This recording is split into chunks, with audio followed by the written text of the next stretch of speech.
Sa pinaigting na operasyon ng Police Station 1, Santa Ana, sa pamumuno ni Police Major Richen M. Lagnayo, matagumpay na naaresto ang ilang most wanted persons sa isinagawang manhunt operations. Dalawa sa mga sospek ang naaresto habang tangkang umalis ng lungsod sa kasagsagan ng Semana Santa.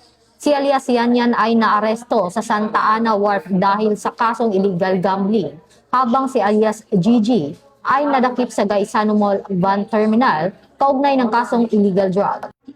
Samantala, dalawa pang wanted persons na may kasong murder at robbery ang nahuli rin sa hiwalay na operasyon sa tulong ng koordinasyon, surveillance at impormasyon mula sa publiko. Patunay na ang mga operasyong ito ay patuloy na pagbabantay ng kapulisan upang mapanatili ang kapayapaan at kaayusan sa lungsod, lalo na ngayong Semana Santa. Ito ang bagong PNP para sa bagong Pilipinas, serbisyo mabilis, tapat at nararamdaman.